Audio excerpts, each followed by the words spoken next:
Olá, olá, seja muito bem-vindo à 7ª edição do nosso episódio do Campo Legal, pessoal. Hoje nós temos aqui um episódio muito especial. Nós vamos conversar sobre um tema que fala sobre uma terra e uma lavoura muito especial. Você sabia que cada um de nós tem um terreno para cultivo? Cada um de nós guarda no nosso coração uma terra que recebe todo tipo de sementes. E é sobre isso que nós vamos conversar hoje. Antes, todavia, eu quero te pedir para você fazer aquele ritual padrão. Já são 18 horas, terça-feira. Vai até a tua geladeira, pega ali um leitinho ou prepara aquele chazinho, já vai se acalmando, se aconchega, busca uma broinha e vamos junto. Hoje nós estamos recebendo aqui um convidado muito especial, que é especial pela história de vida, é especial porque é um grande amigo, cara que eu já conheço aí desde a faculdade, cara que mudou minha vida e é um cara que eu admiro muito. Seja bem-vindo aí, Bruno Frigini. Ele é, além de um grande jurista, né, servidor público que serve aí a nós todos, né?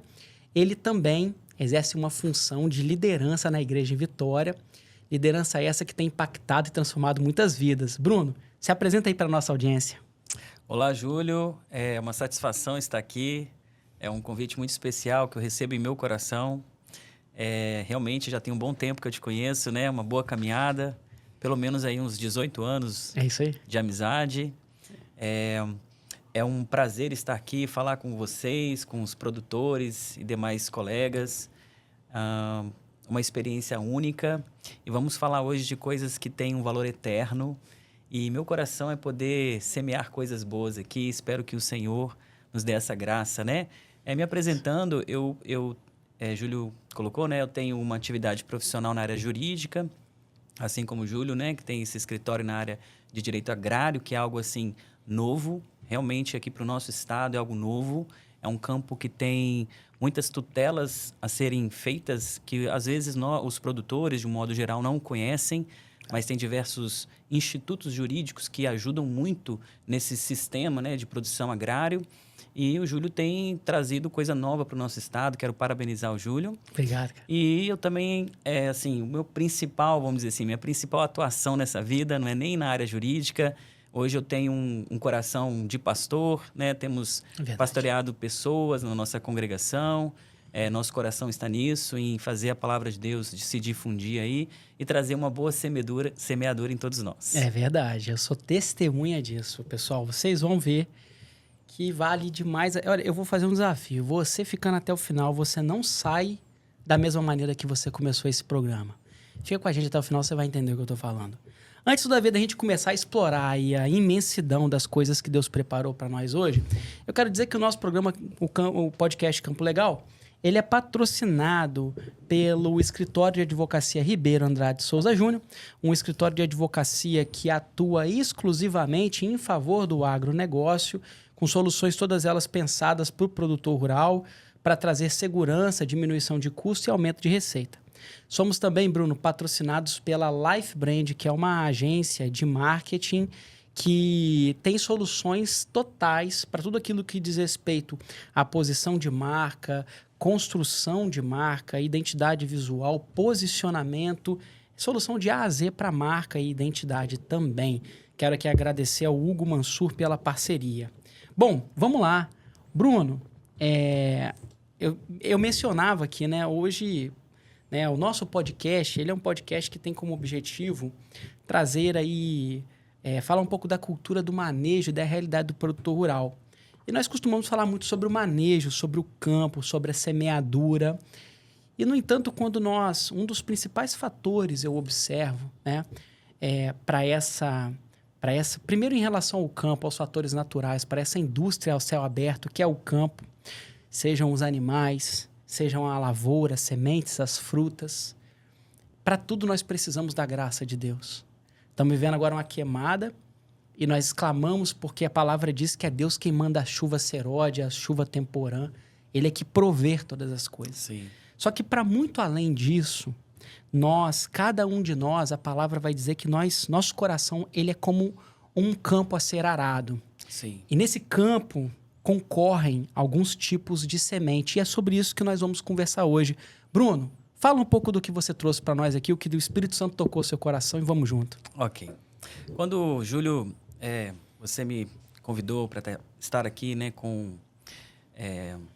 falando com os produtores rurais, eu me lembrei, Júlio, que a palavra ela é muito rica em sabedoria. Na verdade, a Bíblia ela é uma sabedoria eterna. Não gosto nem de dizer que ela é uma sabedoria antiga. Na verdade, ela tem a eternidade nas suas entrelinhas, né? Uma sabedoria eterna.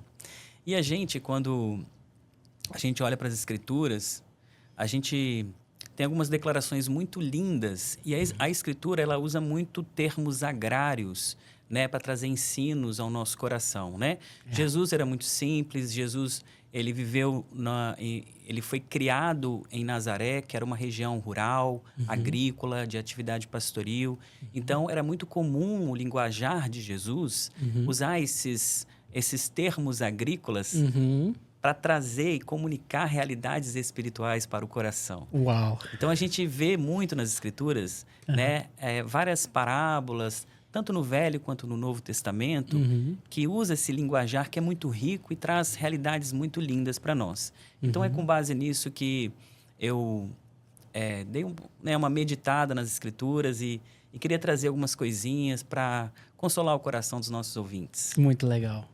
Muito legal. Você está falando sobre a questão da forma que o Senhor, né, ele se comunicava, né, assim, e essa realidade agrícola mesmo, né? Ali em Nazaré,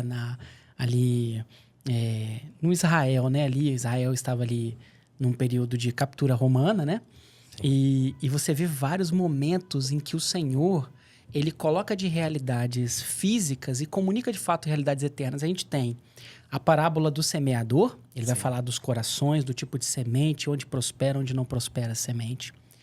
Ele vai falar do grão de mostarda, que é lançado à terra. Joio e trigo. O joio e o trigo. A videira verdadeira. Olha só.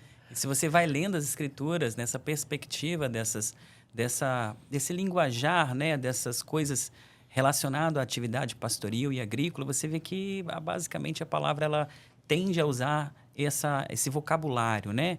Que é um vocabulário que fala muito ao nosso coração, né? É verdade. Porque a terra, nós estamos ligados à terra, então são coisas muito ricas, né? Eu queria trazer para você aqui, Júlio, para os nossos ouvintes também, algumas coisinhas, né, que veio desse meditar, porque assim, há um salmo que diz assim, né, que os céus proclamam a glória de Deus e o firmamento anuncia as obras de tuas mãos.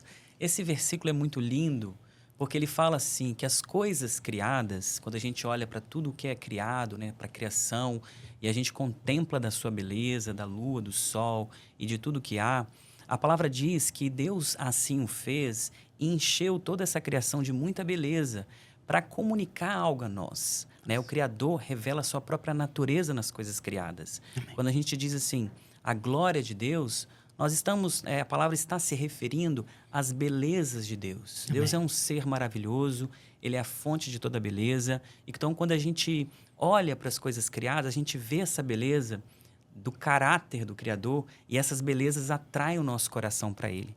Por isso que o texto em Salmo diz assim, que os céus, eles falam a respeito de quem Deus é.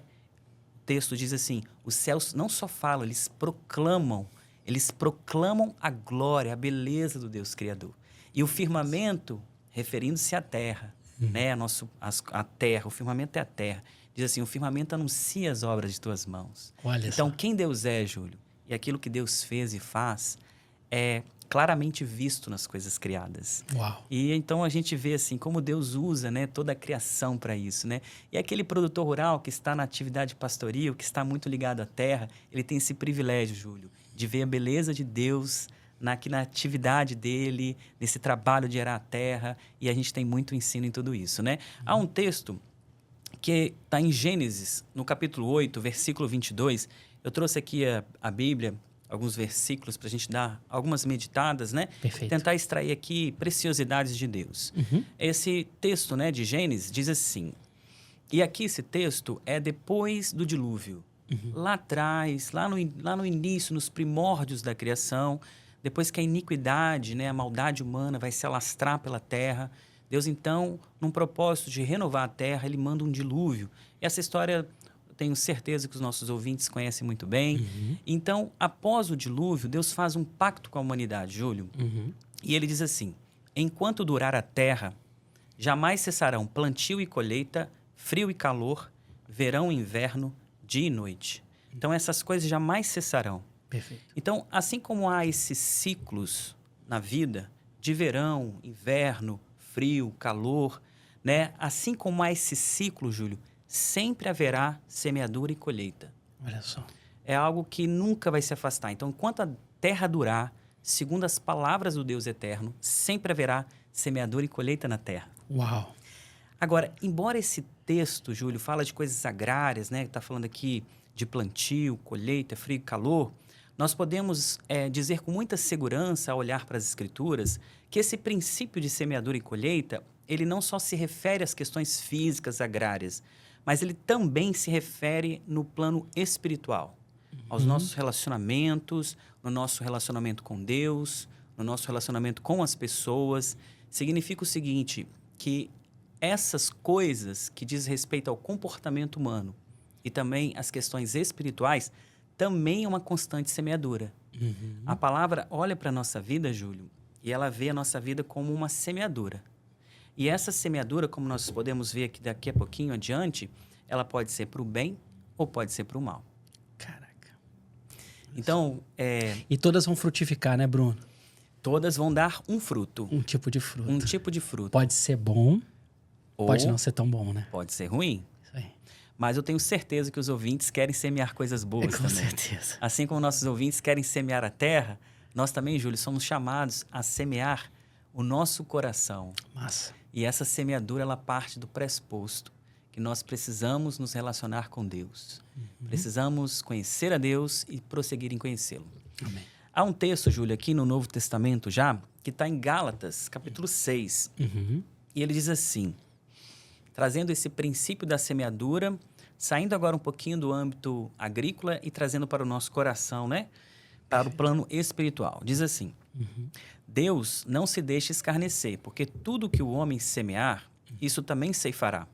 Porque o que semeia para a carne, da carne colherá corrupção. Mas o que semeia para o Espírito, do Espírito colherá a vida eterna. Então, a palavra de Deus, ela está nos ensinando que a gente vai semear. E a gente pode semear duas coisas. A palavra sempre é muito simples, ela não tem muito o caminho do meio termo, né? Então, ela traz aqui, ou você vai semear a carne, ou você vai semear o Espírito. Porque, Júlio, nós somos seres que somos essencialmente espirituais, né? Talvez vale dizer aqui, né? Nós somos físicos, mas também nós somos espirituais. Verdade. E assim como a gente tem essa camada física do tato, dos sentidos, nós também temos essa espiritualidade que está dentro de nós, né? E que Deus pôs para que nós pudéssemos nos relacionar com Ele, porque Ele é Espírito.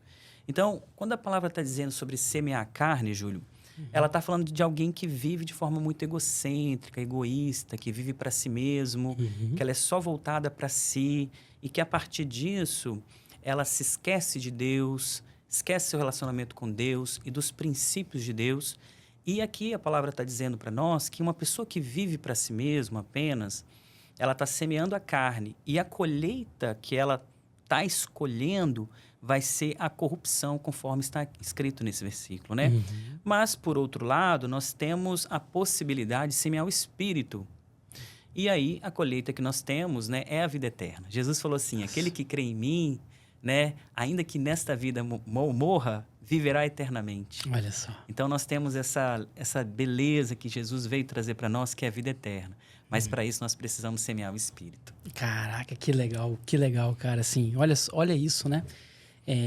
Então, nós estamos aqui entendendo, Bruno, pelo menos duas coisas, né? Primeira é que, mesmo que nós não tenhamos a percepção, em todo tempo, esse terreno agrícola, espiritual, que é o nosso coração, ele vai receber algum tipo de semente. Isso. Consciente ou inconscientemente, nós estamos lançando sementes no nosso coração. E, pelo menos à luz da palavra, existem apenas dois tipos de sementes. Aquelas que são lançadas em Deus, de acordo com a provisão de Deus e a orientação de Deus, e são frutos de um relacionamento com Cristo por meio do Espírito Santo. E aquela semente que vem de um autogoverno, daquilo que eu acho que é o bom e que é o mal, de um governo meu para comigo mesmo, as minhas paixões, as minhas vontades, que normalmente são vontades egoístas. A vontade do homem, e aqui não querendo ser tão robesiano, mas nós sabemos que, à luz da palavra, o homem sem Deus, ele está morto nas suas paixões, nos seus pecados. E pecado é uma vida sem Deus, né? Então, essa semente, quando ela encontra esse solo, ela vai contaminar o solo do nosso coração, gerando ali todo tipo de impureza, de ervas daninhas, gerando abrolhos, espinhos, pedras, gerando superficialidade e um terreno sem nenhuma condição de abrigar sementes que sejam frutíferas e prósperas para nós. Exato. Mas e aí? Exatamente, Júlio. E assim, esse texto, né, que está nos colocando aqui que nossa vida é uma semeadura, Deus, na verdade, nos convida à boa semeadura. Uhum. E Ele vai nos dar os meios para essa semeadura acontecer. A palavra é muito rica nesse sentido. Uhum. Nós lemos aqui Gálatas no capítulo 6, né? Seguindo o versículo seguinte, você vê como as questões agrícolas, né, falam muito aqui, a palavra usa muito isso. O verso 9 desse texto diz assim: "E não nos cansemos de fazer o bem, porque a seu tempo colheremos, se não houvermos desfalecido." Uhum. Então você vê aqui, a palavra nos convida a semear.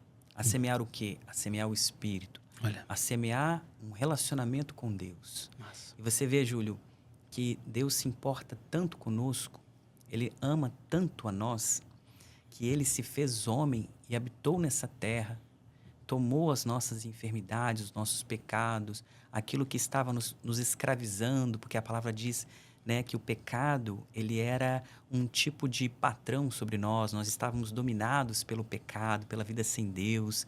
Mas então Deus se importou conosco de tal maneira que Ele se fez homem, e como homem, Ele levou esse sacrifício até a cruz e morreu pelos nossos pecados, né?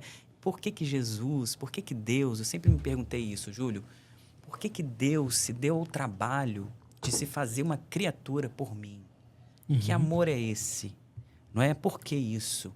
Porque o propósito de Jesus ter ido à cruz era para restabelecer uma ligação entre nós e Deus. Esse relacionamento que havia sido perdido lá atrás, por causa de uma herança que a gente tem, que a gente fala na palavra uma herança adâmica, né, de desobediência, de rebelião a Deus. Jesus, então, veio para vencer na sua carne esse pecado de rebelião. E aí, então, Ele restabeleceu as pontes que estavam quebradas. Entre mim e Deus havia um abismo. Então, Jesus deu a sua vida para estabelecer essa ponte com Deus. E a partir de então, eu posso ter um relacionamento com Deus. Né? Cara, que legal. Não, eu tô pensando em algo aqui agora, eu creio que... Nossa. Muitas vezes, Bruno, olha só, você já deve ter visto isso, eu canso de ouvir isso. Às vezes você vai conversar com as pessoas e a pessoa, ela tem uma autopercepção de que ela não é ruim. Vai conversar, você ouve muito isso. Sim. Ah, mas eu sou uma pessoa boa. Eu não faço mal pra ninguém, nunca matei ninguém, nunca roubei ninguém. Aí ele estabelece um padrão moral. E o padrão, os olhos seculares. Sim. Quem foi que disse que esse é um padrão bom? A pessoa, por alguma razão, ela entendeu que esse é um padrão moral justo. Sim, sim. Então a pessoa se auto-indulgencia, ela se dá uma indulgência, falando, olha, eu sou uma pessoa boa, né? Só que, quando a gente pega o padrão moral da palavra de Deus, a gente vê que, e lá em Romanos está escrito, todos pecaram e tornaram-se igualmente inúteis. Não há nem um justo sequer. O único justo é o Filho, que veio para restabelecer a ligação com Deus. E aí, uma coisa, Bruno, que parece você já estar aqui trazendo para nós pelo Espírito Santo essa semeadura não tem nada a ver com o que a gente acha, as minhas boas condutas. Eu vou pegar aqui, eu vou doar um valor que eu tenho aqui sobrando para uma ONG, para ajudar as pessoas. Não que isso seja ruim em si, mas a semeadura que a gente vê é um relacionamento de entrega e obediência a Deus pelo Espírito, não é isso? Isso mesmo, Júlio. Por isso, assim, que Jesus ele veio restabelecer essa ligação, né? Inclusive, Júlio, a palavra religião, ela, no seu significado, né, no grego, a palavra ali escrita, ela significa religação. Olha só. Então, você vê, ser religioso é ser religado a Deus. Que legal. Então, a semeadura, boa semeadura, ela parte dessa ligação com Deus. Perfeito. Por quê? Porque o Bruno, desligado de Deus, ele não consegue amar. Porque o amor é a pessoa de Deus. Olha. Tem um texto lindo em 1 João que diz assim, que nós só amamos porque Deus primeiramente nos amou. Ele é a fonte desse amor. E uma vez que eu estou ligado nessa fonte, eu me torno apto a amar.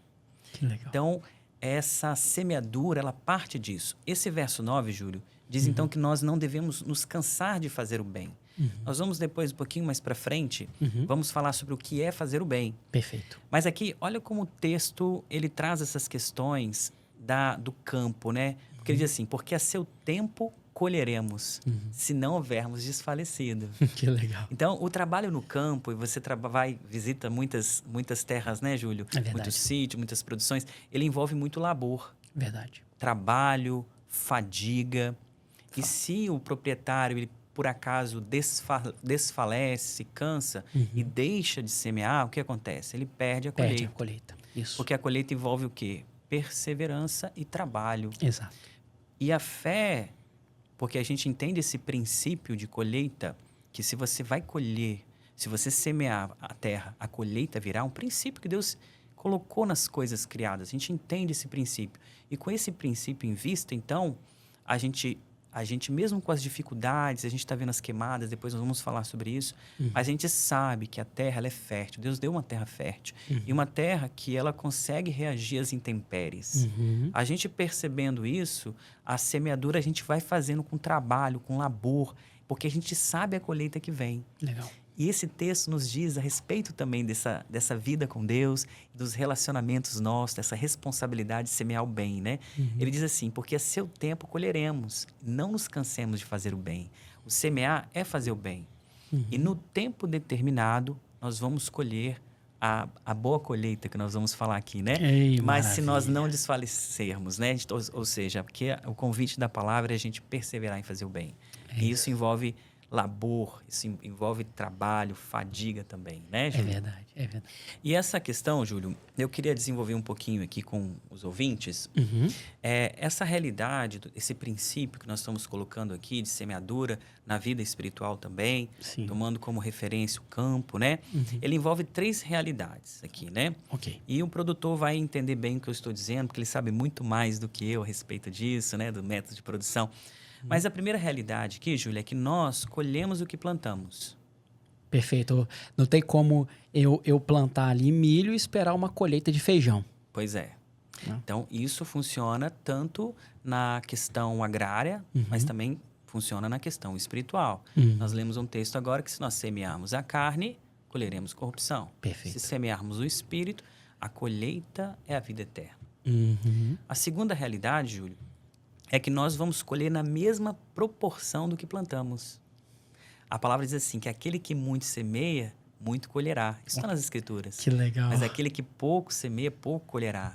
Então, não é só o que plantamos, é também qual é a proporção que plantamos. Que legal. E uma terceira realidade, Júlio, é a qualidade dessa semente. Porque a qualidade do grão, o produtor sabe muito mais do que isso. Eu me coloco aqui nessas coisas, mas considerando que muito pouco eu sei, mas pelo bom senso a gente consegue tirar algumas coisas, né? Sim. A qualidade da semente, ela vai determinar a qualidade da colheita. Fato. Não é isso? Então, assim, eu queria só, se você me permitir, Júlio, Claro. prosseguir um pouquinho nesses 3 pontos. Vamos. Podemos tocar? Vai. Então, nós colhemos aquilo que plantamos, não é isso? Isso. Há um texto muito interessante que está em Lucas capítulo 6, que aqui é Jesus nos exortando.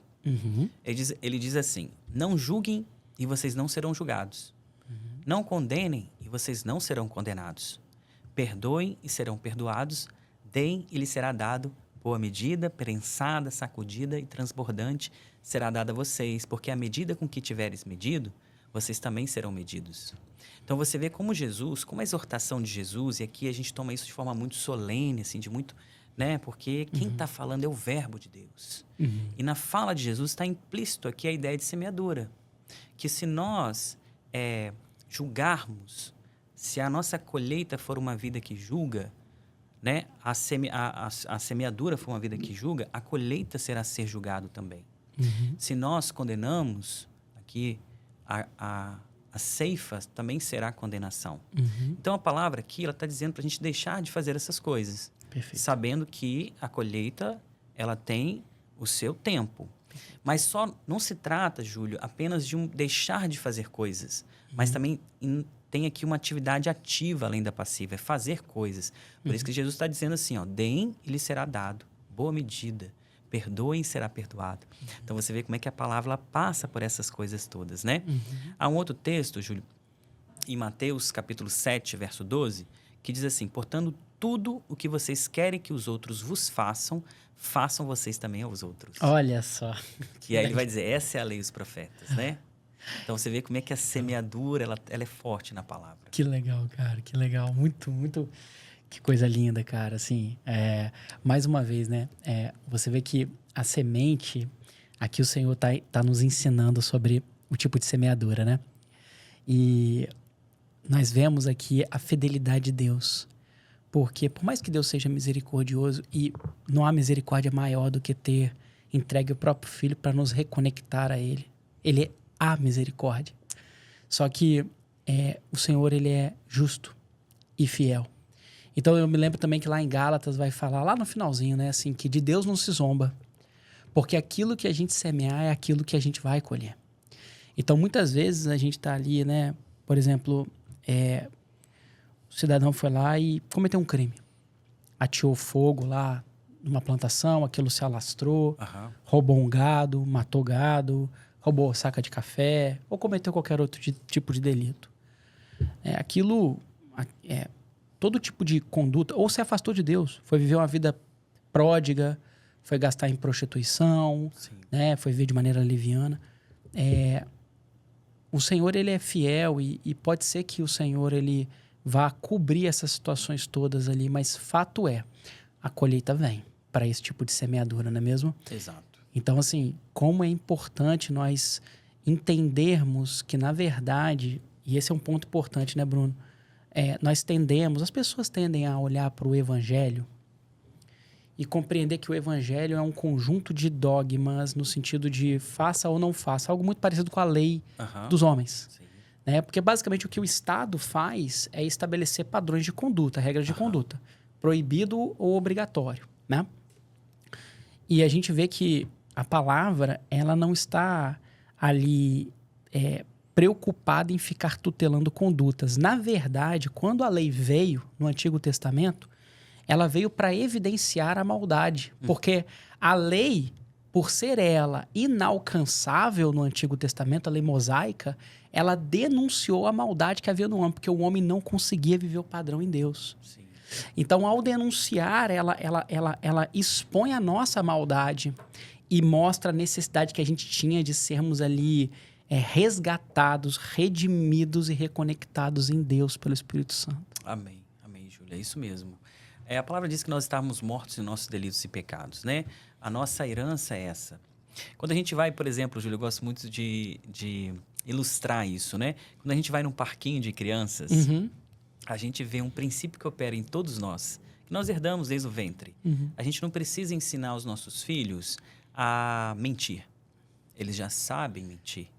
Vem de fábrica. Todo ensino, todo labor, toda semeadura na vida do nosso filho é ensinar ele a falar a verdade. Isso. Não é isso? É isso. Por isso que nós estamos dizendo aqui que a semeadura envolve trabalho, envolve labor. Porque a tendência natural do indivíduo é a maldade. Eu sei que às vezes isso parece um pouco forte dizer, né? Mas isso é uma constatação fática. A gente vai no parquinho, eu tenho filhos pequenos, sou pai, né? A gente vê ali uma disputa por brinquedos, a necessidade de acumular brinquedo em suas mãos. As crianças, assim, elas são inocentes, porque elas não têm a consciência do pecado, né? Elas são inocentes. Porém, o pecado, né, atua no interior delas, assim como atua em nós também. Por isso que você não deixar ser levado por esse princípio de pecado é um labor, é contranatural. Porém, como você mesmo disse, e eu, nesse ponto da natureza da semente, nós vamos falar bastante disso, eu não consigo transformar as minhas ações por dentro, a minha natureza. Eu preciso de uma ação externa a mim. Se esse princípio atua dentro de mim e me leva a cometer maldades, e maldades, Júlio, na perspectiva bíblica, que é a perspectiva da realidade das coisas, não é simplesmente um ato externo. Maldade significa você ser voltado para si mesmo. A palavra, né, quando fala de maldade, quem gosta de estudar os textos originais, a gente vê assim, que a maldade é um princípio que atua dentro de você ser voltado para si mesmo. E o amor é o oposto disso. A natureza de Deus é totalmente doadora. Ela se dá. O amor é isso. Então, por isso que nós não temos a capacidade em nós mesmos de amar se nós não estivermos ligados a Deus. Cara, e assim, aí eu vou falar um negócio, né? E você que nos escuta, produtor, assim, eu sei que você gosta de um modão sertanejo, uma música sertaneja, mas deixa eu contar um negócio. E o Bruno bem sabe disso, né? Esse amor que a gente ouve falar aí, Bruno, hoje na música sertaneja, o amor que a gente ouvia falar também algum tempo atrás no MPB... Sim. Esse amor que promete pegar o firmamento e entregar nas mãos da pessoa amada. Esse não é o amor de Jesus, né? E aí assim, você tem o amor, né, na sua para nós que somos latinos, a gente confunde muito a palavra amor, porque para uma palavra só chamada amor, vai dar muitos significados, né? E nós tendemos, o latino, né, ocidental, a gente tende a entender o amor com essa perspectiva do que para o grego era o eros, que é a paixão. Então, nós temos um erro terrível. Por isso, né, você vai ter ali a poesia ocidental dizendo que o amor ele é algo eterno enquanto durar. O que, na verdade, é uma chama, não é o amor. É a paixão. Paixão, de fato, vem e esvanece. Isso. Né? Só que o amor que nós encontramos na palavra é um outro amor, não é mesmo? É isso mesmo, Júlio. Tem até um termo também, né, no grego, né, que significa que o termo em grego para amor é ágape, né? Não é eros, né? Eros é paixão, é aquela coisa. E a paixão, ela é boa dentro de um casamento, né? Mas a paixão, ela é muito transitória. Ela não é, além de ser transitória, ela é impetuosa. Ela pode nos levar a determinadas atitudes e depois a gente pode se arrepender, não é isso? Fato. E ela é transitória, ela vai e vem. Agora, o amor é uma coisa muito mais profunda. Por isso que nós dizemos que o amor é a essência de Deus, né? Deus é amor. Deus é ágape, a palavra ali. Ágape, ela trata de algo que é prático e é sacrificial. É se dar pelo outro. Penso que muitos conseguem vislumbrar mais quando a gente pensa num filho, né? Que a gente não pensaria talvez meio segundo para dar a vida, para que ele tenha vida. Né? Isso é um amor, isso é ágape. Né? Esse amor sacrificial. E a palavra, né, Jesus fala, né, assim, o único mandamento que ele nos deixou é amai-vos uns aos outros. Ele está dizendo assim, ó, tenham o ágape para uns com os outros, deem a sua vida. Em outro texto ele vai dizer assim, não há amor maior do que esse, do que dar a sua vida pelos seus amigos. E foi o que Jesus fez por nós, né? Ele ofereceu a sua vida como sacrifício para que todos nós, cada um de nós, pudéssemos voltar a Deus para termos vida eterna, Júlio. Mas, glória a Deus, cara, que legal. Mas aqui, Júlio, não a semeadura. Tem alguns textos aqui também que eu acho muito interessante colocar aqui para os nossos ouvintes. Provérbios há muita sabedoria, né? Diz assim, uns dão com generosidade e têm cada vez mais. Outros retêm mais do que é justo e acabam na pobreza. A pessoa generosa prosperará e quem dá de beber terá sua sede saciada. Olha como esse texto, Júlio, ele tem essa ideia de semeadura e colheita também. Se você é um homem generoso, você vai receber muito e vai ser enriquecido. Se você é um homem que dá de beber a outros, você terá sua sede saciada. Então, você vê como é que a semeadura, no plano da palavra de Deus, naquilo que é de Deus para a nossa vida, ela tem uma lógica inversa à filosofia desse mundo. Porque na perspectiva secular, quanto mais eu retenho para mim, mais rico eu sou, não é isso? Isso. Mas aqui a palavra diz que quanto mais eu dou, mais eu sou enriquecido. Olha só. Na filosofia secular, quanto mais água eu tenho em meu depósito, mais eu tenho uma perspectiva de ser saciado. Isso. Mas não é assim que funciona na lógica de Deus, Júlio. Na lógica de Deus, quem dá de beber é saciado. Que legal, cara. Olha que coisa linda isso, Lindo, né? lindo. Então, a gente semeia, o que a gente semeia, trazendo aqui esse primeiro ponto, a gente vai colher, Julião. Rapidinho, deixa eu colocar um testemunho em relação a isso. Eu recebi aqui na semana passada o Marinaldo e o Luan do Sítio Rochedo. Eles são produtores que estão ali na região do Caparaó. Te contar essa história e contar para o nosso ouvinte essa história. Olha isso, o agir de Deus. Marinaldo, ele é presbítero na igreja lá e ele serve, né, lá na igreja, lá na região do Caparaó. E aí, nós fomos assim, nós estávamos ali com o Felipe Segal, rodando a região, conhecendo os produtores. E aí, num determinado, uma segunda-feira, nós chegamos lá de Inopina, assim, sem avisar nada, batemos a porta lá do Marinaldo. Marinaldo estava nesse momento com a família dele na cozinha, gravando um vídeo para o Sebrae, né, para falar um pouco da história. A família dele é de produtores de 140 anos de tradição de produtores ali naquela terra, naquele manejo, coisa linda. E aí, a gente começou a ouvir a história do Marinaldo, conhecer o Marinaldo. E o Marinaldo, ele tinha uma característica. Ele é um cara que ele dá gratuitamente o conhecimento, ele se doa. O Felipe sentou do lado dele, o Felipe tá com um manejo, tá iniciando no manejo, tá no terceiro ano, né, dos pezinhos de café sexto ano, perdão. O Felipe tá no sexto ano. E ele começou a trocar ideia com o Marinaldo começou a dar dica para ele, coisa assim que daria tranquilamente para dar uma consultoria paga. Riqueza em cima de riqueza, de técnica. O cara tava pegando 140 anos de conhecimento e dando na mão ali de um outro produtor. E aí ele começou a falar, olha, não, e além disso, eu tô juntando aqui os produtores da região para a gente exportar essas sacas lá para os Emirados Árabes, para a Alemanha. E a gente perguntava, mas você tá ganhando quanto com isso? Não, eu só tô articulando aqui, não tô ganhando nada com isso, não. Coisa linda. E aí, agora vem o pulo do gato, Bruno. A colheita. Se liga nisso, a colheita, olha só. Nós temos rodado o Espírito Santo, região ali do polígono do Conilon. Rodamos o Caparaó Capixaba, estávamos na região do Caparaó Mineiro. E de uma maneira geral, houve uma quebra de safra do ano passado para esse ano, fruto de uma seca muito violenta que atingiu essa região toda. E ali em Minas, eles não têm muito hábito ainda de irrigar, então vai no sequeiro e aí as intempéries elas atingem de maneira mais contundente ali, né, mais forte a região. Então teve quebra de safra. De uma maneira geral, todo produtor que nós visitamos, assim, ele colocava, olha, eu tive uma quebra de safra ali de 40%, 50%, às vezes até 60%. Sim. Quebrou minha safra, ou seja, colhia menos. Aí fomos no Marinaldo. Mas e você, Marinaldo? Você colheu quanto? Eu colhi mais de 100%. Olha só. Tá vendo? Cara, ele colheu mais de 100%. Olha só. Você vê a fidelidade da palavra. É isso. A palavra nos diz que se nós semearmos, não é isso? É isso. Coisas boas, são coisas boas que colheremos. Então você vê assim, Deus, por que isso, Júlio? Deus colocou esse princípio. Por quê, né? Da generosidade, por exemplo. Porque a generosidade, ela toca o coração generoso de Deus.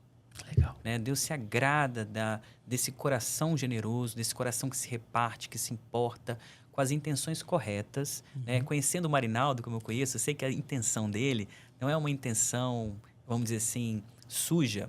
Né? Ele tem uma intenção realmente em ajudar, em cooperar. É uma atitude de amor do Marinaldo. Né? E é esse amor genuíno que brota no coração, né?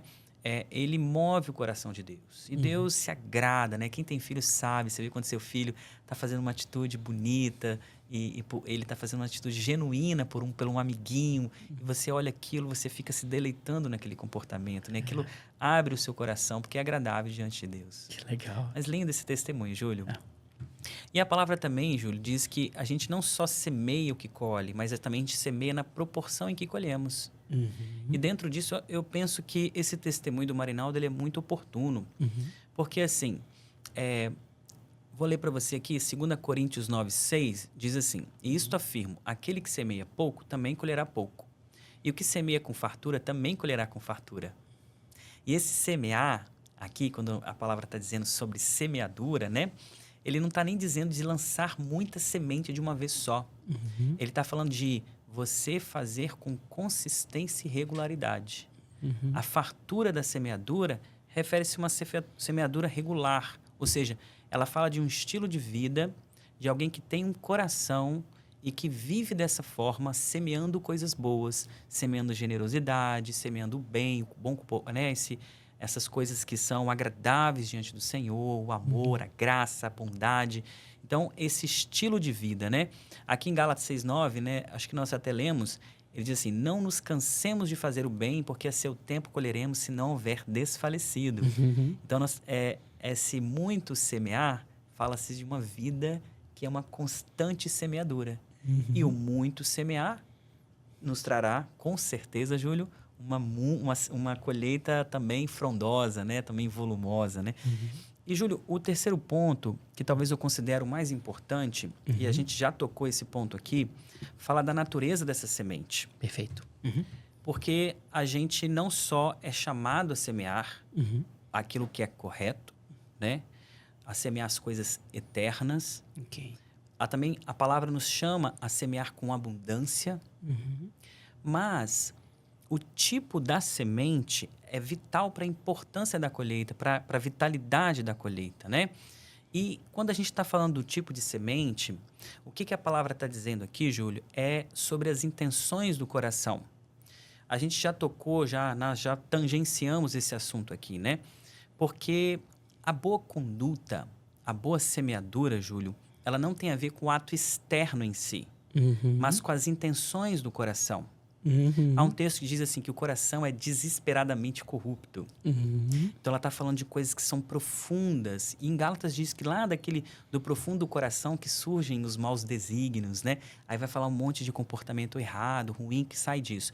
Mas toda atitude externa, na perspectiva da palavra, Júlio, ela vem de intenções profundas do coração. Uhum. Então, nós não somos chamados apenas a uma atitude externa, mas nós somos chamados a termos as nossas intenções transformadas. Que legal. E eu gostaria, Júlio, só de dar um exemplo aqui prático, né, da palavra mesmo, que fala a respeito dessas intenções do coração. Em 1 Coríntios 13, Júlio, diz assim, é um texto muito profundo que fala de um caminho sobremodo excelente diante de Deus. E vai falar exatamente do amor que nós tocamos aqui. Nossa. E o texto fala assim, ainda que eu fale a língua dos homens e dos anjos, se eu não tiver amor, serei como o bronze que soa ou como o símbolo que retine. Ainda que eu tenha o dom de profetizar e conheça todos os mistérios e toda a ciência, ainda que eu tenha tamanha fé a ponto de transportar os montes, se eu não tiver amor, Júlio, nada serei. O verso 3 é bem didático. E ainda que eu distribua todos os meus bens entre os pobres, e ainda que entregue o meu próprio corpo para ser queimado, se eu não tiver amor, isso de nada me adiantará. O amor é paciente, é bondoso, o amor não arde em ciúmes, não se envaidece, não é orgulhoso, não se conduz de forma inconveniente, não busca seus próprios interesses, não se irrita, não se ressente do mal. O amor não se alegra com a injustiça, mas se alegra com a verdade. O amor jamais acaba. Então, nesse texto, Júlio, e eu quero falar com os nossos ouvintes, perceba que é possível eu entregar os meus bens aos pobres, é possível eu entregar o meu próprio corpo para ser queimado e isso não prover de amor. Olha só.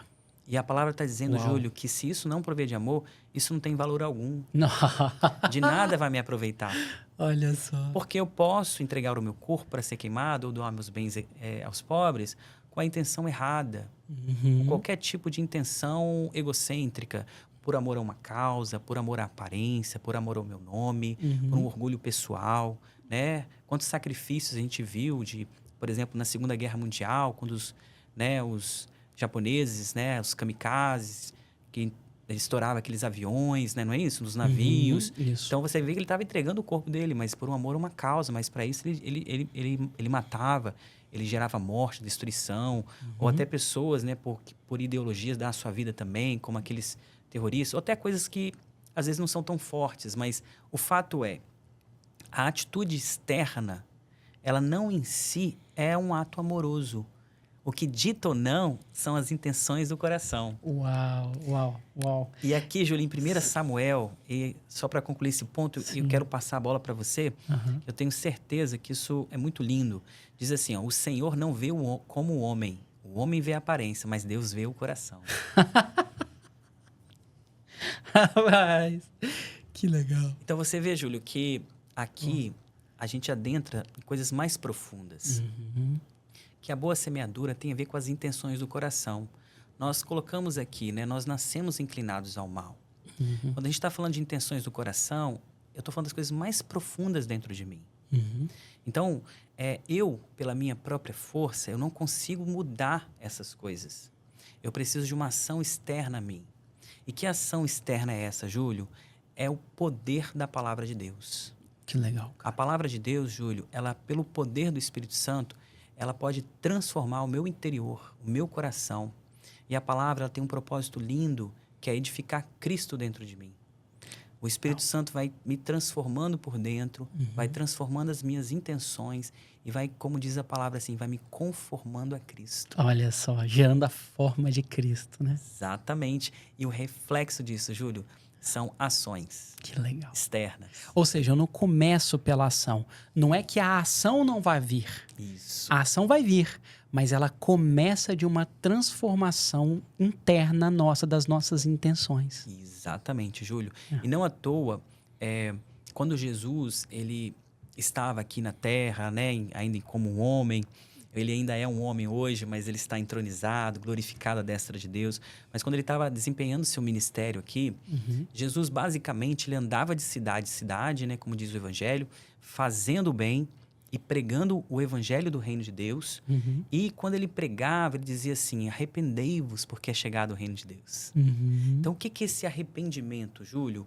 Porque muitas vezes nós confundimos o arrependimento com remorso. Um sentimento. Um sentimento. Sim. Aquele... O remorso é basicamente você cometer uma atitude... E se sentir culpado. Você se sentiu culpado, ou você perdeu, e aí você sente uma tristeza por isso. Agora, no arrependimento, não. Você comete uma atitude, você vê que você ofendeu o caráter de Deus. E isso te entristece. Mas quando Jesus está falando arrependei-vos, ele está falando assim...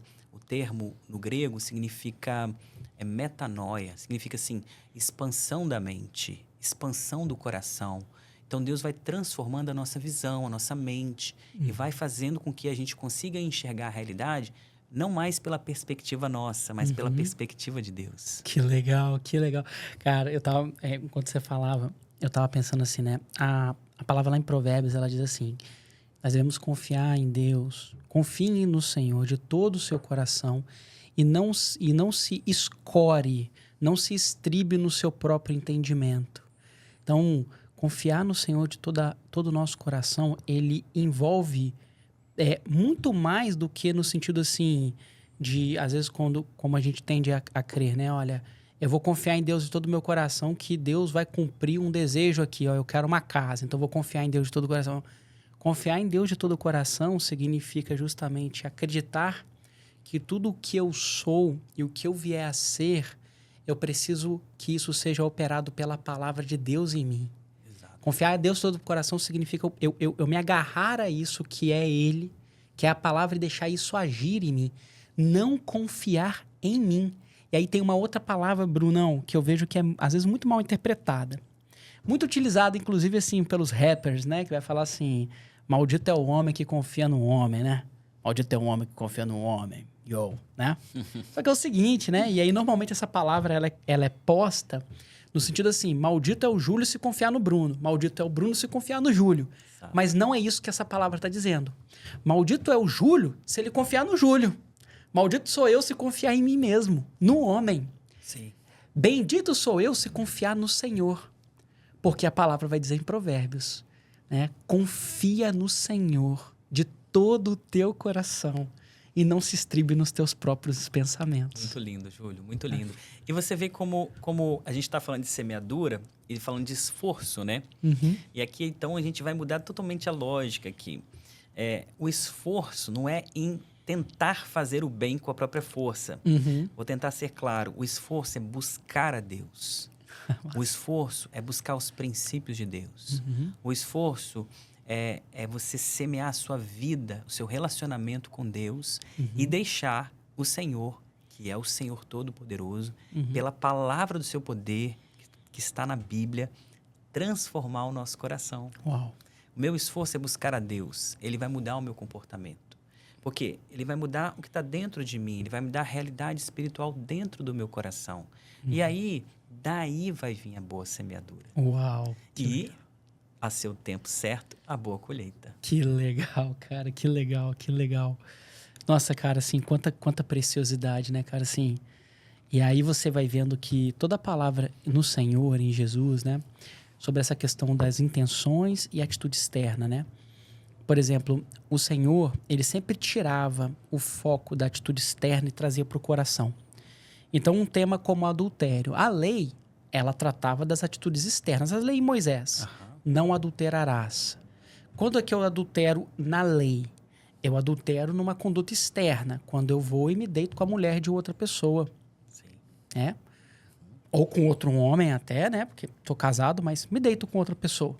Tenho relações com outra pessoa. Então, na consumação daquele ato, eu adulterei. Aí, o Senhor Jesus, agora, né, no período neotestamentário, ele vai virar e vai falar assim, não. Se você olhar com uma intenção impura para a mulher do teu irmão, você adulterou. Só de olhar com uma intenção impura. Por quê? Porque o pecado não aconteceu externamente. O pecado aconteceu na intenção do meu coração. Exato, Júlio. Exato. E você citou muito bem, aí é o Sermão do Monte que ele vai falar isso, né? Está em Mateus, ali no capítulo 5, 6, 7. Por exemplo, com relação também ao homicídio. Ele diz que aquele que odeia o seu irmão é homicida. O homicídio, em termos, vamos dizer, humanos e também veterotestamentários, no Velho Testamento, é uma atitude externa.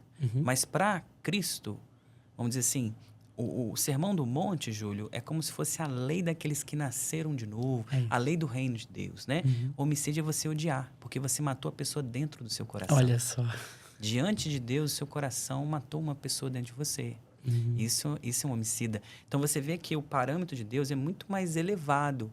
E ele não é possível ser realizado com o esforço humano independente de Deus. Cara, O que nós precisamos? De uma ação externa a nós. É o Evangelho de Deus. Né? Romanos diz assim, que o Evangelho de Deus ele tem poder para nos salvar. Isso é uma grande manifestação de poder. Aquilo que o Evangelho faz dentro do coração do homem. Porque o Evangelho, ele pega até o pior criminoso, Júlio. Ele é apto a fazer isso. Pegar o pior criminoso e trazer uma expansão de entendimento, essa metanoia, esse arrependimento, de tal modo que essa pessoa vai ter os olhos abertos, ela vai enxergar a natureza, a grandeza, a santidade de Deus, ela vai se arrepender diante de Deus. E esse evangelho vai entrar no coração dessa pessoa e vai transformar ela de dentro para fora. Uau. E aí a palavra diz assim, que quando o evangelho ele vai me transformando de dentro para fora, ele vai me dando a mente de Cristo. Muito legal. Isso é lindo, Júlio. Lindo demais. Imagina você poder enxergar como Cristo, pensar como Cristo. É claro, né, todos os nossos ouvintes, que isso é um processo na nossa vida. Sim. Né? A palavra fala assim, desenvolvei a vossa salvação. Ninguém que crê genuinamente no Evangelho já está pronto. Mas é um processo que a palavra de Deus vai transformando aos poucos esse viver, de modo que Cristo vai se manifestando dentro do coração. O caráter vai sendo transformado, né? Isso é por isso que é uma colheita contínua, assim, se nós não desfalecermos. Exatamente. Porque a gente vai semeando e acompanhando. O produtor sabe disso. Ele prepara o solo. Ele vai fazer uma análise de solo, ele prepara o solo, ele corrige os minerais, ele corrige toda... Aí ele faz a adubação. Aí ele semeia. Aí ele vai acompanhando o crescimento, ele vai irrigar, ele vai medindo se tem os... aí ele vai vendo se vem agentes externos para ameaçar. Tem um nemateuminto, tem uma praga externa. Aí ele vai cuidar para evitar que esses fatores externos atinjam até que o fruto prospere. Exato, Júlio. É assim mesmo. E um ponto, Brunão, assim passa voando, né? Passa voando, Passa né? voando. Nós já estamos aqui na reta final, mas eu queria tratar de um tema com você. Assim, nós vemos aqui, né? Eu te diria assim, grande maioria dos produtores com os quais eu tenho conversado, eles têm Deus no coração. Sim. E quando eu digo Deus, tem Jesus no coração, sabe? A esmagadora maioria, né? São irmãos em Cristo. E o que eu vejo é o seguinte, Brunão, esse povo está sofrendo. Sim. Né? Assim, o produtor ele é muito valente, né? Quem se aventura, o produtor ele é responsável por colocar comida na nossa mesa. Aham. Né? 30% da economia do país está nas mãos do agronegócio. A maior parte dos produtores brasileiros são pequenos produtores rurais. E esse povo está sofrendo muito. Sim. Deixou de chover, fez muito calor, nós estamos agora lidando com queimadas. A gente viu o Rio Grande do Sul debaixo d'água. Mato Grosso está perdendo rebanhos e rebanhos por excesso de frio. E aí, o produtor, que às vezes tem uma vida com Deus, Sim. está buscando Deus. Aham. E, ao mesmo tempo, tem passado por muita provação, muita dor. Sim. Né? Eu vi muitas cenas lindas, assim, de produtores se ajoelhando aos pés de Deus e agradecendo, mesmo em meio à dor. Mas fato tem sido dias muito difíceis. Como que, à luz da palavra, o que a palavra tem para dizer para essas pessoas que têm sofrido tanto, Brunão? Pessoas que têm buscado a Deus e ainda assim estão sofrendo tanto, tanto. Sim. O que a palavra tem a dizer para essas pessoas? Júlio, a palavra, ela é muito linda, assim, porque a Escritura, ela tem aptidão tanto para nos ensinar quanto para nos consolar. Então, nas Escrituras, nós podemos conhecer o consolo de Deus. E Jesus, quando ele estava nos últimos momentos da sua vida, e a gente sabe que se há alguém de dores, esse alguém é Cristo Jesus, né? Foi homem de dores, como diz a palavra, né? Ele aprendeu a obedecer pelo que padeceu, diz assim. Então, o Senhor conhece o nosso coração, ele tem profunda compaixão, misericórdia de nós, né? Tem uma passagem bíblica linda que nos mostra muito esse coração de Jesus, que quando Jesus foi ressuscitar Lázaro, né? Uma passagem que Lázaro é um amigo de Jesus, ele tinha 2 irmãs, Marta e Maria, e Lázaro veio a falecer. Jesus estava pregando o evangelho em um lugar distante ali da aldeia onde Lázaro havia falecido. Então, Jesus, ele chega, vamos dizer assim, um pouquinho atrasado, digamos assim, mas claro que foi intencional, o Senhor tinha um propósito. Quando Jesus chega ali na aldeia, Lázaro já estava morto há 3 dias. Então, ouvindo que Jesus estava chegando, uma das irmãs de Lázaro foi correndo encontrar Jesus. E ela encontra Jesus antes mesmo dele chegar à aldeia. E quando ela o encontra, o vê, ela se lança aos pés dele e chora. E fala assim, Senhor, se você tivesse chegado, né? E Jesus então vai dizer para ela assim, não te preocupes, né? Lázaro só dorme. Porém, a palavra diz assim, Júlio, que quando Jesus ele vê a Maria chorando, você tem ali talvez um menor versículo da palavra, mas um dos mais significativos. Diz assim, e Jesus chorou. Olha só. Você vê assim, Jesus ele foi para ressuscitar Lázaro. Ele sabia, ele não chorou pela morte de Lázaro, porque ele foi lá para tirar Lázaro da tumba.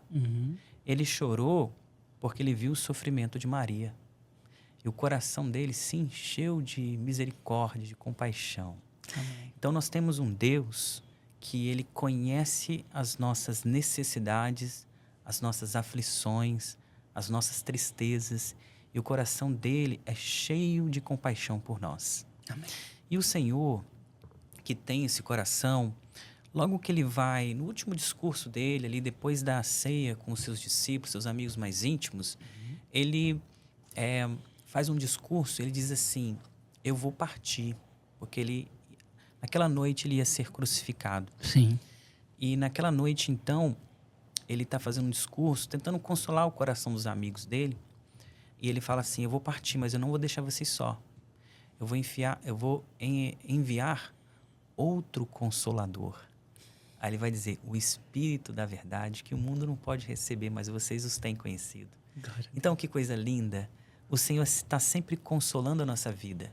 Jesus, ali cheio de compaixão, ele envia o Espírito Santo para habitar em nosso coração. E uma das atividades do Espírito Santo em nós é nos consolar, trazer consolo ao nosso coração. Então, se nós buscarmos o Senhor, Ele vai consolar o nosso coração. Mas eu quero dizer também, Júlio, que além desse consolo, Deus sempre tem um propósito mais profundo, um propósito maior em tudo que nós passamos. Né? A vida, se temos entregado a nossa vida para o Senhor tem como um bom pai guiado todas as circunstâncias, sempre com um propósito lindo em nossa vida. Né? Diz um texto em Romanos que fala assim, tudo coopera para o bem daqueles que amam a Deus. E há um outro texto, Júlio, que diz assim, que está em Tiago, capítulo 1, que fala assim, tenha por motivo de toda alegria o passar por muitas provações, sabendo que a provação da vossa fé, uma vez confirmada, ela produz, olha a palavrinha, perseverança. E a perseverança, ela tem que ter uma ação completa para que sejamos perfeitos e íntegros. Então, o que esse texto está dizendo, amigo que está me ouvindo? Que Deus, Ele diz para nós termos até alegria no passar por muitas provações, porque a gente aprende no fogo das provações a ter perseverança. E a perseverança, ela pode gerar em nós uma mudança de coração, de caráter. Muitas vezes, às vezes estamos duros de coração e as tribulações que Deus permite, ela vai amolecendo o nosso coração para recebermos coisas melhores até, né? Mais profundas, né? Sempre tem um propósito muito lindo. Então, quero dizer, Júlio, para esses nossos amigos que estão nos ouvindo, que além de nós encontrarmos o colo de Deus, né, o seio de Deus para estar ali como criança desmamada, além de encontrar consolo em Deus, nós podemos ter a fé de que o Senhor está olhando e que Ele tem o tempo, como a gente falou da semeadura. A gente não pode desfalecer na semeadura, que a seu tempo nós vamos colher. Nós só precisamos ir para o lugar certo, Júlio, ir para o colo de Deus, buscar o Senhor, deixar a palavra agir dentro de nós, e a gente não vai encontrar somente, às vezes, uma boa colheita física, né? A terra voltar a florescer, a chuva passar, mas a gente vai ter uma outra colheita também, aquela colheita do coração. Que legal. Né? Eu queria, assim, se você me permitir, eu lembrei aqui, eu creio que pode ser muito construtivo, que tem um texto da palavra, Júlio, que fala a respeito de Deus como se ele fosse um ourives, que trabalha o ouro. Sim. E aí, ele diz assim, que assim como o ourives acrisola o ouro, assim eu farei com vocês. É um texto que está na palavra. Acho que é Jeremias, né? Jeremias, também alguns salmos, ela tem alguns textos, né, provérbios também, que sempre dá essa ideia de Deus como um ourives e que ele vai acrisolar a nossa vida como se nós fôssemos essa prata preciosa, né? E uma vez, Júlio, eu fui tentar compreender um pouquinho mais o processo de um ourives, né? Como é que o ourives faz para acrisolar o ouro, né? Purificar esse ouro, né? Ele pega o ouro em matéria bruta, aquele ouro tirado lá da rocha. O que significa aquilo ali? Além do ouro, do material precioso, ali também você tem muitas sujeiras, né? Que vem ali da terra, matéria orgânica junto. Então, aquele ouro, para ser purificado, ele precisa passar por um processo árduo de fogo.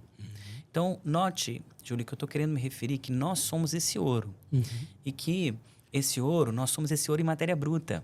Porque a gente tem muitas ainda coisas no nosso coração, ervas daninhas, que precisam ser retiradas, né? Certo. Então, o Senhor é o ourives. E como é que é esse processo, então? Esse ouro, ele é colocado numa caldeira que vai num fogo intenso.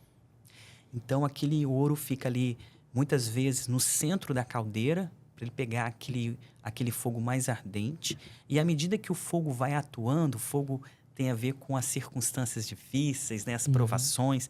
Na medida que esse fogo vai atuando, ele vai eliminando as impurezas. E as impurezas vão saindo, o ourives está ali sempre olhando, e as impurezas, quando elas vão destacando, ele vai limpando, limpando, limpando, até que reste só aquele material puro. E o ourives, ele não perde de vista em nenhum momento aquele processo, ele está sempre olhando, porque se sair todas as sujeiras e ele perder o ponto, ela estoura e se perde aquele material precioso. Então, ele está sempre olhando para aquele ouro. E qual é o momento, Júlio, que ele desliga o fogo? É quando ele olha para aquele material precioso e ele vê a sua imagem. Que legal. O que isso tem nos dizer? O Senhor está sempre olhando por nós. Olha só. Muitas vezes Ele vai deixar a gente passar por provações, por dificuldades. Mas Ele tem um propósito lindo. Sabe qual? De ver o caráter dele em nós. Ver a imagem dele. É um propósito que tem a ver, querido agricultor, não só com essa vida. Ela tem a ver com a eternidade, com uma herança eterna que o Senhor tem para todos nós. E o Senhor vai olhar para a gente e vai ver a imagem dele. Nós vamos manifestar o seu caráter. Uau! Então, dentro disso tudo, penso que o nosso ouvinte, ele pode ter a certeza. Se você tem buscado o Senhor, se você tem entregado o seu coração a Deus, o Senhor tem um propósito muito lindo em todas as dificuldades. Uau! As dificuldades vão passar, isso é certo. Mas elas podem produzir uma boa colheita em nós. Elas podem produzir um peso de glória que vai nos conduzir à eternidade. A eternidade. É. Essa é a herança que nós temos em Cristo. Eu me lembrei também de, assim, esse processo, né, do ourives. Ele tem essas duas funções. Primeiro, ele tinha pureza. Segundo, ele vai ver a imagem dele, né? E eu me lembrei de Jó. Porque a história de Jó, ela fala de uma vida ascensional, não é mesmo? Então, você vai ver o sofrimento de Jó. Em Jó, a gente não vê um sofrimento que decorra de um pecado que a palavra tenha imputado a Jó. Pelo contrário. Sim. O testemunho que os primeiros capítulos do livro de Jó trazem sobre a vida de Jó é de um homem justo. E ainda assim, Jó passa por uma das maiores fornalhas que um homem poderia passar. Então, Jó perde todo o seu rebanho. Jó perde toda a sua colheita, ele perde seus filhos, ele perde suas propriedades, né? E aí é acometido por doenças, por chagas, e as pessoas ao redor começam a zombar e ele vai ali, acometido de lepra, pro lixo, né? Pro lixão, pro aterro. E ali naquele lugar, Jó tem uma experiência com Deus que o eleva ao redemoinho, ponto... é No isso? redemoinho. Deus aparece na forma de um redemoinho, ou seja, um caos, dificuldade, tudo fora do lugar, fora do controle. Exato. Então, Deus é naquele momento de caos que Deus vai aparecer a Isso. Jó. E o que Jó fala no final, depois de toda aquela experiência? Que é lindo demais. Antes eu te conhecia de ouvir falar, mas agora os meus olhos te veem. Te vem. Lindo, Júlio. Você vê que... E depois Deus vai dar a ele de volta as coisas, né? Que ele perdeu. Muito mais. E muito mais. Mas você vê que a grande colheita no coração de Jó não foi nem essas coisas. Não foi. Foi Deus. Foi Deus. Deus se revelar a ele face a face. Isso aí. Conhecer a pessoa de Deus. Tanto que Jó Com foi... profundidade, né? E aí você veja, naquele redemoinho, quando Jó, ele declara essa frase linda, aquele homem estava plenamente consolado. Exatamente. Quando Jó vira para Deus no meio do redemoinho e fala: antes eu te conhecia de ouvir falar, agora eu te vejo. Essa era uma frase de um homem que estava completamente são, consolado, tranquilo. Lindo demais, Júlio. Isso é incrível, isso é muito incrível, precioso, né? Muito incrível. Eu creio que disso, nossa audiência, nosso ouvinte, né? Pode extrair algo assim, né? Assim, o seu Deus, o meu Deus, o Deus do Bruno, é um Deus fiel. É um Deus fiel. E a nossa vida, né, Júlio? Ela é uma semeadura. É isso. É bom a gente trazer isso ao coração. Nós sempre estaremos semeando, seja para o bem, seja para o mal. E o Senhor nos chama a um relacionamento com Ele, gracioso. E a palavra, ela nos traz, ela aprofunda esse relacionamento em nosso coração. É muito precioso a gente mergulhar na palavra, que é um oceano, e deixar a palavra agir em nós e aprofundar esse relacionamento com Deus. Que legal. Vale muito a pena porque o Senhor é maravilhoso. Que legal, muito legal. Não, estamos na nossa reta final. Obrigado mesmo, assim. Eu esperava que seria uma delícia estar aqui ouvindo de Deus, mas superou muito minhas expectativas. Eu tenho certeza, conforme eu prometi no início, né, eu tenho certeza que quem ficou com a gente até aqui, né, vai ouvir terça agora, nesse momento em que o episódio vai ao ar, vai ouvir depois e vai ser transformado, porque quem falou aqui hoje foi Deus. Amém. Né, por meio da sua vida, por meio da minha vida. Eu quero te pedir para você olhar para essa câmera e deixar uma última mensagem para quem nos ouve, quem está com a gente até agora. Querido produtor, amigos, foi uma honra para mim estar aqui. um privilégio, sim, tremendo poder compartilhar a palavra de Deus com você. Todos nós aqui somos necessitados dessa palavra, né, Júlio? É verdade. Com muita gratidão que recebo esse convite e também quero orar, assim, por vocês. Então, Vamos orar. Orar, assim, para que o Senhor, em nome de Jesus, possa derramar muita graça sobre a vida de vocês, trazer, sim, um pensamento positivo nesse momento de dificuldades, que os olhos de cada um de vocês não olhem para as circunstâncias, mas olhem para Deus, porque o Senhor nos enriquece com uma fé que está acima das circunstâncias. É verdade. Então, assim, em nome de Jesus, eu quero declarar toda a graça do Senhor sobre vocês e que o reino de Deus se expanda em todos nós. Em mim, no Júlio e também em você, porque essa é a nossa principal necessidade. Amém, Bruno. Obrigado, cara. Obrigado mesmo de coração. Para você que quer conhecer um pouco mais aqui, né, da realidade da vida do Bruno, o Bruno reúne com um grupo de irmãos, é um grupo de irmãos, assim, não tem uma denominação, mas são irmãos em Cristo, a igreja. Ela está em praticamente todos os lugares dos cantões do Brasil, né? Aqui especificamente nós estamos em Vitória, o Bruno congrega em Vitória, no estado do Espírito Santo. E se você nos ouve e está aqui por perto, eu vou deixar aqui o contato do Bruno, o e-mail do Bruno, né, aqui na descrição do episódio, para que você possa buscar, né, entrar em contato e eventualmente conhecer um pouquinho mais dessa realidade. Vou deixar também o Instagram do Bruno para que você possa seguir o Bruno, conhecer também um pouquinho mais ali. Tem o Instagram, né, da igreja também, a gente pode deixar, vamos deixar, né? Da igreja. Legal, perfeito. Acho que não precisa falar que depois vai ser posto, né, no Vai. videozinho. A congregação, ela existe há 40 anos. Uhum. É uma congregação interdenominacional, digamos assim. Ela é adenominacional, né? Não tem uma denominação. Mas nós ali estamos tentando, né, buscar o Senhor para viver o reino de Deus, a palavra. Estamos há 40 anos nos relacionando como família. Todos estão convidados. Ali vai deixar a hashtag ali do canal da igreja, né, no Instagram. Isso. E a partir daí vocês têm um link. Se também quiser falar comigo no pessoal, coloco o meu coração à disposição. Que legal.